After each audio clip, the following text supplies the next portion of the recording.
DETV News is powered by DART, Delaware's transit service. Moving forward.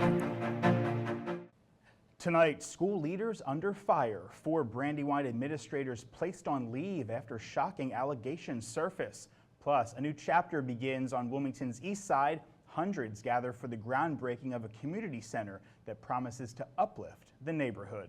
And calling all reggae fans, you could win tickets to this year's People Festival tribute to Bob Marley. Learn how to win the giveaway coming up. Those stories and much more coming up tonight on DETV News.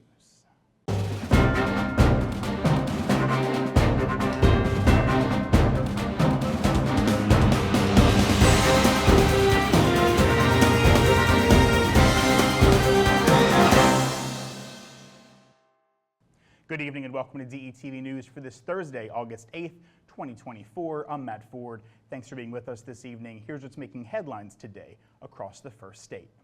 Hundreds gathered on Wilmington's east side this morning to celebrate the groundbreaking of a new Kingswood Community Center. Host Blake Saunders had the group dancing and clapping along as he introduced multiple speakers, including Senator Tom Carper, Governor John Carney, State Senator Darius Brown, and City Councilwoman Xanthia Oliver. Closing out remarks was Logan Herring, CEO of the work group, which includes the Center, Reach Riverside, and the Warehouse. It has been a long time in the making, but we are about to bring to you, to Riverside, to the city of Wilmington, an 81,000 square foot, $52 million facility with all the bells and whistles, but most importantly, providing that hope and inspiration that our community needs, but most importantly deserves. That's what's happening today. Kingswood Community Center has been a pillar of the Riverside community for decades, providing a wide range of services and programs designed to support the well-being and development of its residents. The new $56 million facility is more than 4 times the size of the existing center and will allow the community center to double the number of children in its early learning academy and take children as young as 6 weeks old. Funding from the center came from federal and state dollars as well as donations. In other news today, 4 administrators from the Brandywine School District have been placed on leave following allegations of mishandling complaints regarding the credentials and conduct of John Arnold, a school trauma counselor. He was arrested on July 10th for allegedly raping a 5-year-old family member. He had been flagged earlier this year by a Nemours Children's Hospital psychologist over concerns about his qualifications. Arnold apparently falsely claimed advanced degrees, which the state erroneously validated, leading to his $102,000 salary. Superintendent Lisa Lawson expressed shock at the district's failure to act on the warnings, promising a thorough investigation and improved reporting procedures. The state is now reviewing its credentialing process, with lawmakers demanding stricter oversight to prevent similar failures. And to Newark now, where resident Naveed Bakir, co-founder of the Taya School, is under scrutiny as a grand jury investigates nearly $11 million in federal funds received during the pandemic. The private religious school, which Bakir claimed served over 2 million meals, is facing questions over how the funds were used. Federal waivers allowed the school to distribute meals year-round, but documents suggest the school may have misrepresented its ties to shell companies. Bakir and his wife allegedly billed the Christina School District $189,000 for services despite a conflict of interest. The investigation raises concerns over the school's financial practices and Bakir's role in securing public funds. And a former superintendent from New Jersey has been hired as the new principal of Sussex Central High School. Indian River School District announced this earlier today. This comes after controversial departure of 2 previous principals within the last year. Andrew Davis, who previously served as superintendent of Audubon Public Schools in New Jersey, faced a no-confidence vote from the local teachers union back in 2022. The union cited concerns over his leadership style and communication. Davis dismissed the vote as, quote, a political move following district layoffs. The Central Sussex community remains on edge after former principal Bradley Layfield was fired for sharing inappropriate footage. Judith Brittingham, who replaced him, resigned after 1 year. And Governor John Carney signed 2 bills Wednesday to bolster mental health services in Delaware schools. House Bill 200 mandates a psychologist for every 700 high school students and a school counselor for every 250 students. The goal is to address the rising mental health concerns among our youth. The legislation also directs the Department of Health to secure Medicaid reimbursements for school-based mental health services. This move ensures schools can fund and expand these critical services. Quote, supporting our students' mental health is vital, says Education Secretary Mark Holodick. Mental health advocates believe that these steps will make Delaware a leader in addressing youth mental health needs, though they acknowledge that more work is needed to be done. And a Delaware judge has refused to overturn a ruling that denied Judicial Watch and the Daily Caller News Foundation access to records related to President Joe Biden's Senate papers that are housed at the University of Delaware. The conservative groups sought to reopen a Freedom of Information Act lawsuit following special counsel Robert Hur's report on Biden's handling of classified documents. Hur's investigation found that Biden had retained classified information after leaving the Senate, but did not recommend criminal charges. The judge upheld the earlier decision, maintaining that the university is largely exempt from FOIAs and that the plaintiff failed to prove public funds were used in connection with Biden's papers.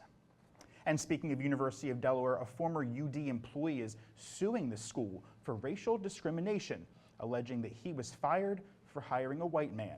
John Gardner, the plaintiff, claims that he was dismissed after selecting a white male candidate to fill a vacant position, with the senior administrator telling him the quote, the optics of a white man hiring another white male do not look good for UD. The lawsuit, filed in federal court, seeks wages, compensatory damages, punitive damages, and attorney fees. Gardner, hired back in 2022, argues he faced disparate treatment due to his race, leading to severe emotional distress and damage to his career. The University of Delaware declined to comment on the litigation. To Middletown now, where a man has been arrested and charged with illegally possessing machine guns. Court documents show that 36-year-old Eric Quinn ordered and received what are called Glock auto sears, also known as Glock switches, from China. These devices convert semi-automatic Glock pistols into fully automatic machine guns capable of firing 1,200 rounds per minute. Quinn, who is a convicted felon, faces charges of possessing machine guns and being a felon in possession of a firearm or ammunition. If convicted, he could face up to 15 years in prison. And a 20-year-old faces 3 felony charges after he allegedly threatened to bring a bomb to the Christiana Mall. State police arrested David Cunningham of Bear, Delaware, in the wake of an incident they said started when Cunningham attempted to enter the mall wearing a black ski mask. Mall security stopped the man, and then during an argument, Cunningham allegedly said that he was going to return to the mall with a bomb, killing everyone inside. Police responded but were unable to locate the man. Authorities contacted Cunningham and he turned himself into police on 3 felony counts. He was released on a $2,000 unsecured bond. According to Christiana Mall's code of conduct, they say face coverings that conceal your identity, excluding those for medical and religious reasons, are specifically prohibited. And state police are investigating a weekend homicide and the subsequent death of a suspect who was shot by police. Aldrona Quinones, 22 years old, of Wilmington, was found fatally shot in a burning home on Limestone Road over the weekend. Authorities later located the suspect, 57-year-old Francisco Vasquez of Milford, who had climbed a high-tension electrical tower near the C&D Canal. Vasquez fired at troopers, prompting officers to return fire, killing him. Vasquez is believed to have forced his way into his ex-spouse's home, where he shot the woman, his former stepdaughter. The troopers involved are on administrative leave pending a use of force investigation. Anyone with information is urged to contact Delaware State Police. And a Delaware State Police officer is accused of raping a Georgetown woman in 2022. That's according to a lawsuit filed recently. The suit claims Trooper Kenneth Haynes exploited his authority to sexually assault Christy Parker after responding to multiple domestic disturbance calls at her home. Haynes allegedly referenced a criminal investigation against Parker before the assault. State police did confirm an investigation is underway, but declined to comment on specifics, citing the early stages of the inquiry. Haynes has been suspended with pay. Parker, who faced significant personal struggles, including her husband's death as well as some legal troubles, said she was driven to speak out to heal. The Delaware Department of Justice has not commented, and Haynes has not yet been charged. The Delaware Supreme Court has concluded a case against Governor John Carney addressing claims of unconstitutional restrictions on religious freedoms during the pandemic. Filed back in 2021 by two pastors, the case contested Carney's early COVID-19 restrictions on churches. The Court of Chancery dismissed it in 2022 due to jurisdiction issues, and another attempt in Superior Court was dismissed last August.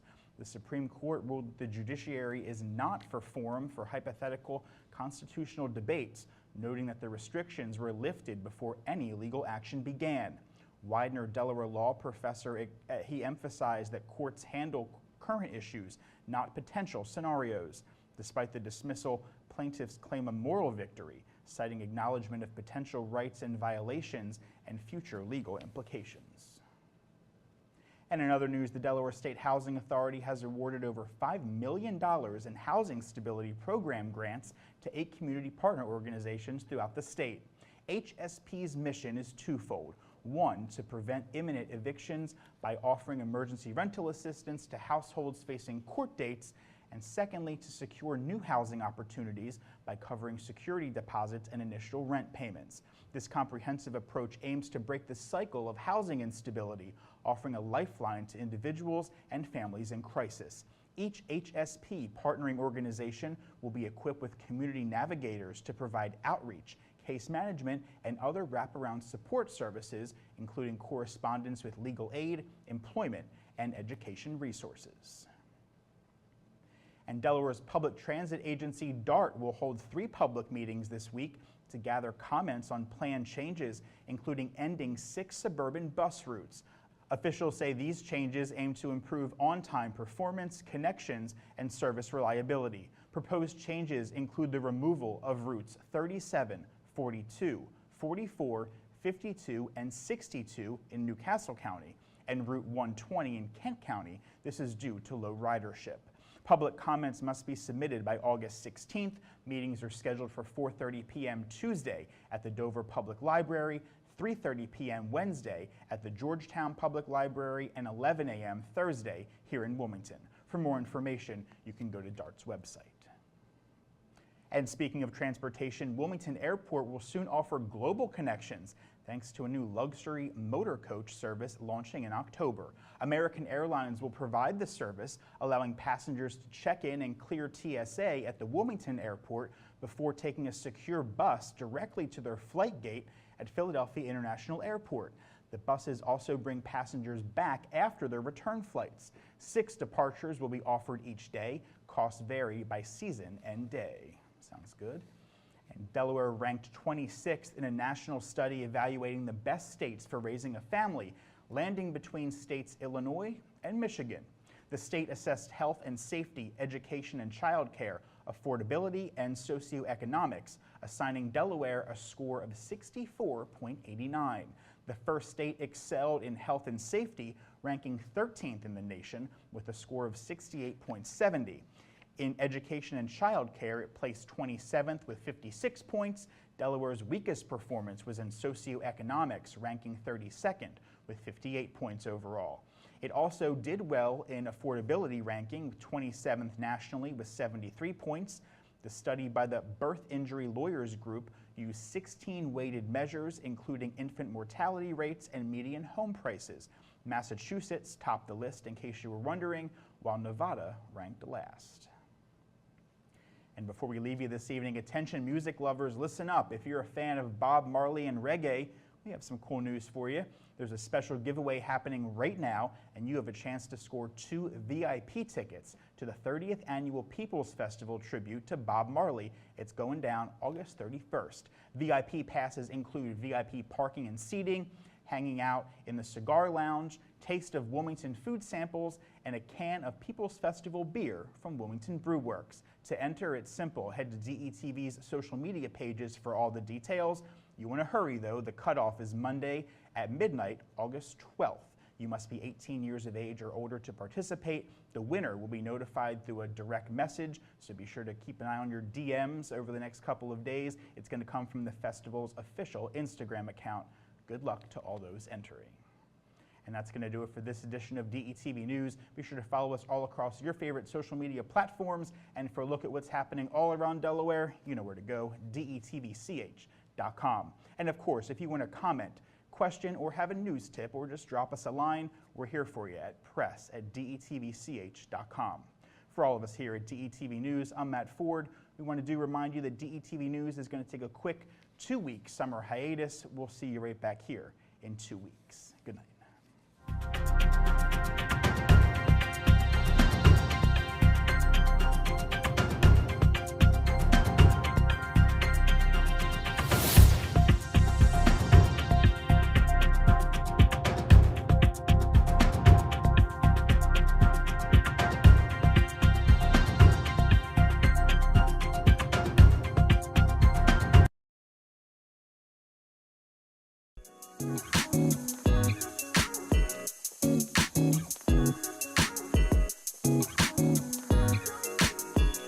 We don't talk about prostate cancer enough, and it's the most diagnosed form of cancer and the second most common cause of cancer death among black men in both Delaware and the United States. Approximately 1 in 8 men will be diagnosed with prostate cancer in their lifetime, but just by asking your healthcare provider if you should get a screening could help you detect prostate cancer early and save your life.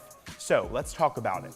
Talk to your healthcare provider today about a prostate cancer screening if you are 40 years of age or older, or have a family history of prostate cancer. If you don't have insurance, or if your insurance doesn't pay for cancer screenings, Screening for Life may provide you with the screenings that you need, and Nurse Navigators make this process easier.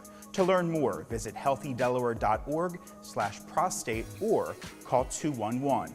Ask your healthcare provider about a prostate cancer screening, and you're asking for so much more.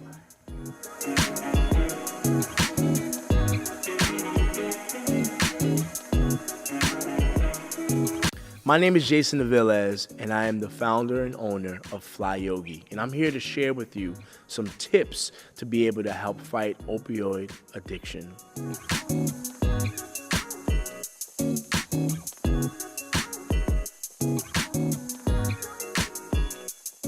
Opioid addiction is a real growing problem here in America, and I'm here to share with you some tips that you can be able to integrate into your everyday life to really fight against opioid addiction. One of the first things is redeveloping your mindset. One of the practices that I like to use daily is meditation. And what meditation does is it brings you clarity of mind, and it helps keep you grounded, and it improves your ability to make decisions that you are going to benefit from.